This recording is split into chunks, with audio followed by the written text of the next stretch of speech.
Matt Lenihan Boxing Social in association with Empire Fight Store and Our Kings Competitions. We're here, Eddie Hearn, Orlando.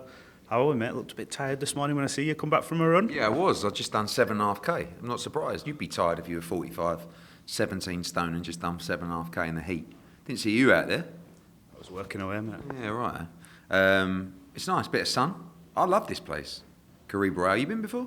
No, first time, love it. I mean, look, you got a 3.5, can open up to a nearly 4,000 arena over there, all on site. Blazing sun, great hotel, great spot. A real sneaky good fight card as well on Saturday.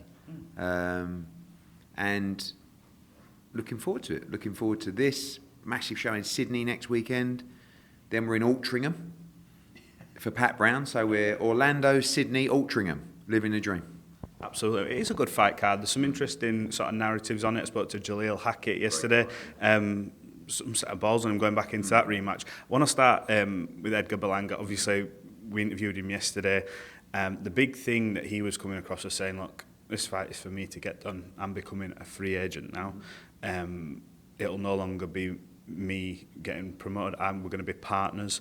I'm sure you've seen the comments he's made yesterday. I know you're probably privy to it. So what do you sort of make of Edgar Berlanga and the energy he's bringing to this? He was obviously upset he's not main event as well. Yeah, I mean, all we're doing, as we have done our whole contract or partnership or whatever you want to call it, is follow the contract. I mean, I think when I look back, we've done the most incredible job for Edgar Berlanga. You know, he's headlined Madison Square Garden with us. He's headlined here. He's headlined in Las Vegas against Canelo Alvarez. He's made over $12 million in 3 fights. You know, I'm sure he's bought some lovely property. Should maybe call one of them the Matchroom Towers or the Eddie Hearn Towers. But he's right. He's the fighter. You know, we're just promoters, and what we always do is follow our word. We follow the contract. And when he boxed Canelo Alvarez, his team requested a comeback on an undercard if he lost. And that's exactly what we've given him. I think the disappointment from him is we spoke about a potential fight in Puerto Rico. He was going to fight an African fighter, Namibian fighter he wanted to fight. We put it to DAZN.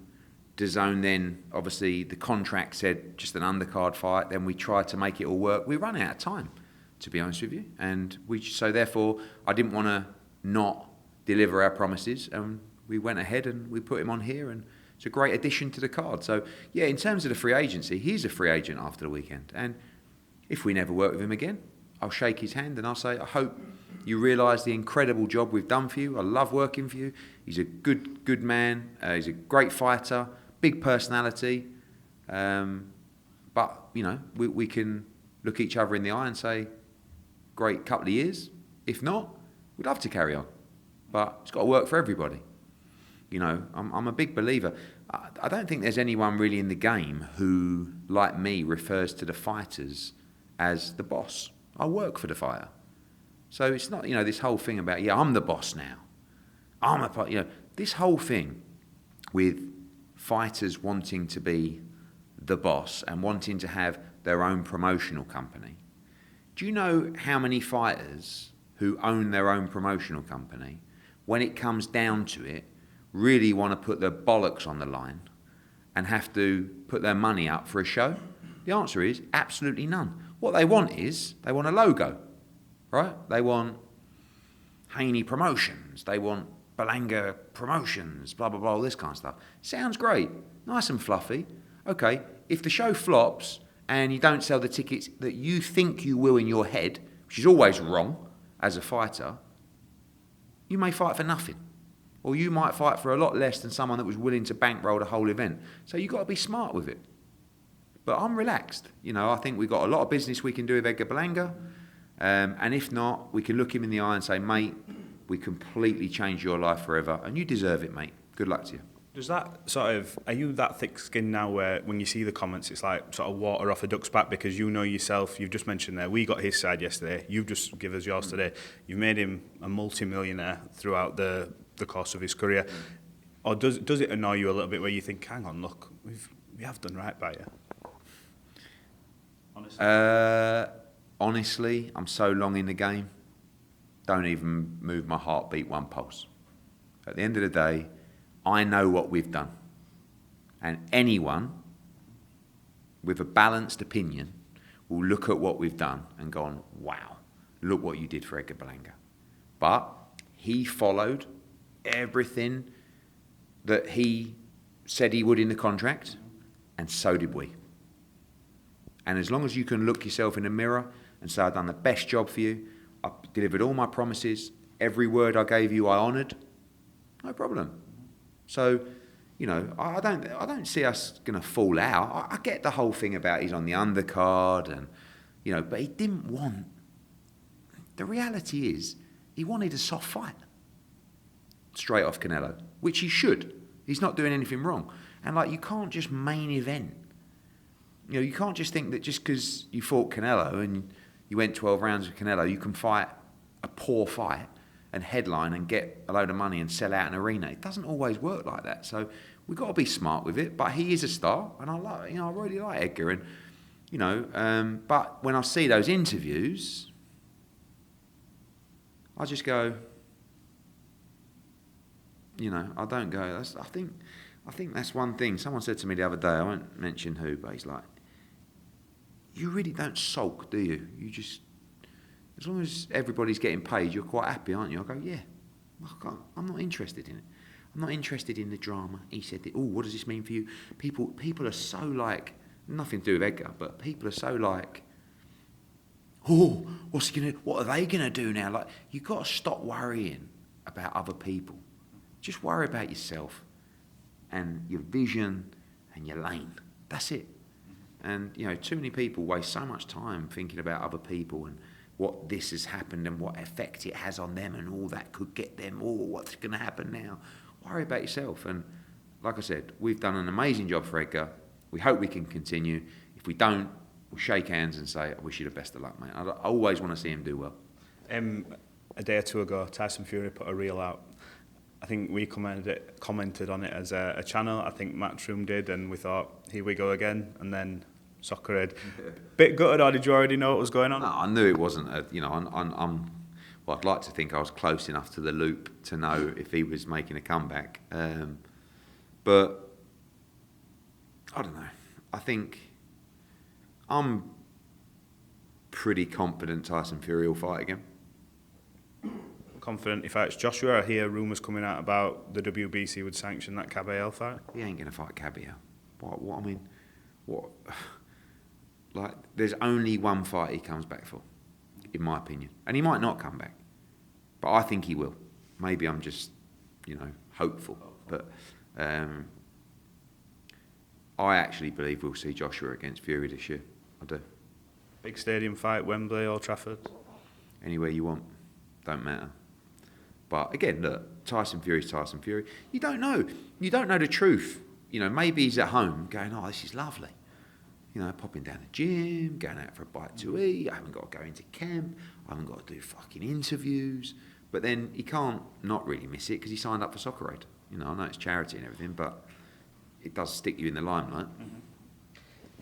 I saw an interesting interview, Lou DiBella, on Ariel Helwani. Now, before I talk about his specific comments, he actually paid you a lot of compliments saying, look, Eddie's great at what he does, self-promoter, you know, brilliant, etc. He did reference Matchroom USA and said, you know, what sort of happened was Eddie's gone back to England with his tail between his legs, what's happened to the offices, you know, down the street, and questioned how many subscribers were on DAZN from the US point of view. What do you make of that? 'Cause it's been a successful year for yourselves, and obviously you've got some stars signed up. Lou is one of those people that I mentioned earlier. I mean, I love Lou. Look, we've got a partnership next week in Sydney with George Kambosos. He is incredibly bitter, in my opinion, and I'm just being honest. Like, I'd say it to his face. When he said we, you know, closed down the office, no, we had a massive office in New York that we shared with DAZN pre-COVID, and then COVID hit, and they decided to move their office, which we shared with them. I mean, it's like, and by the way, DAZN's most successful market by a mile financially, America. American boxing or American sport? American boxing. I mean, that is the bulk of their business. DAZN boxing is incredibly successful now, and its most in my opinion, financially successful market is America. The Canelo Alvarez partnership that we were responsible for, the big part of it that really drove subscribers. Riyadh season now, you know, the addition of Bam and Boots and all these big fights, Jake Paul stuff, Ryan Garcia, Devin Haney, like it's a massive platform, and you know I don't get the narrative of like. It's quite funny because like I saw Lou's bit. I only saw a couple of clips ago, and he said, "Yeah, how does Eddie feel now, motherfucker? He's a middleman." I'm like, I don't care what I am. Do you not understand? What I do is I make money. I make the world of boxing go round. I have a fucking huge business that is one of the most successful sports businesses in the world. And whether I'm a front man, back man, middle man, I could not care less. I'm well past the ego stage of, and this is what I've always said to you about Turki al-Sheikh.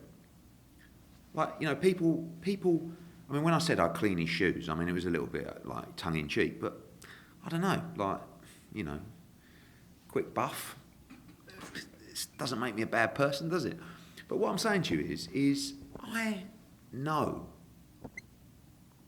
what I am, where the company is, and the most important thing for me, you have to understand, like to explain the mindset. Business is a game. It's a sport for me, right? So my goal, my hole-in-one, my 9-darter, my undisputed championship is hitting my numbers and taking the business to the next level.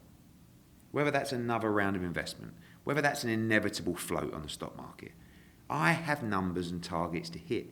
That's my game, right? And I'm going to get there whatever way. Whether I'm running Riyadh season at the front, whether I'm making deals around the back for my fighters and taking a commission on my fight, like it doesn't matter to me. But the whole thing about, you know, I mean, this Dana White stuff's so interesting. Like, and I think the reaction of people really goes to show the confidence, the belief that they have in their position and their ability and where they are in their life. Like, people get excited, agitated. People worry about how it's going to negatively affect others. Do you know how toxic that is? Do you know how toxic that is? Yeah. So you've got people out there, like Lou, right? And listen, I love Lou, who is actually quite sort of secretly happy that certain people, it might affect certain people. Terrible mentality. Like, every moment like this creates opportunity. Right? I can't tell you in 6 months whether I'll be deeper in Riyadh season or Saudi Arabia or out and taking on Dana White. Who knows what life's going to happen? That excites you, doesn't it? I fucking love it. I love everything. So of course, listen, I want to work with Dana White. I want to work with His Excellency. You know, we think we're doing an incredible job. I think I love the movement for boxing. But whatever way it shakes, I'm there. And I'm full of life, full of energy, and I will not be beaten. But if you think like that, then you haven't got to worry about who's doing what. I just believe in myself, our ability, our company, our position. And I'm unbreakable. Do you know you sound like your dad? I know. You just pulled it out the bag, didn't you? But that is, I am my father's son. Bang on. So what my father always taught me is, don't worry about other people. Worry about yourself, not in a way, you know, but like as in your business competitors. Don't worry about them. The minute you start focusing and making deals and decisions based on emotions about how you feel about other things and other people, bang in trouble. I'm just like this. You know, when people say, "Wow, what do you think about that?" Yeah, it's exciting, isn't it? Oh, is it? Are you not worried? Are you not? You know, no, not in the slightest. Not in the slightest. Well, look, let's end it on this. Tell everyone why they should watch this card in Orlando, Florida. It's a terrific card, top to bottom. A few banana skins for people on this card as well. Yeah. Tell them why they should tune in. Sneaky good card. I mean, Jalil Hackett against Rahman. Listen, this kid, Jalil Hackett, 21 years of age, went to Puerto Rico to take on this really good fighter, got beaten a split decision, messed the weight up, in my opinion. wants the immediate rematch. That's going to kick off the card. Edgar Berlanga, he's in a decent fight against this Puerto Rican kid. If Edgar's not switched on, he won't have it his own way. Don't forget as well, Amari Jones, professional debut. I think this is the next superstar of American boxing. And of course, Amo Williams, very tough fight against Bolney. So really, really good night of boxing. Loads more on the card as well. Tune in and see you on DAZN on Saturday night in Orlando, then Sydney, then Altrincham, then Times Square, then Riyadh. No, hold on, shit. Let's go back. We'll rewind a little bit there. You don't have to cut nothing because we don't do that kind of stuff. Orlando, Sydney, Altrincham. Missed out the whole of April, didn't I? Boots against Stanionis. Conor Benn against Eubank. Times Square. Riyadh for Canelo. Johnny Fisher against Dave Allen. It don't stop. Eddie, appreciate your time.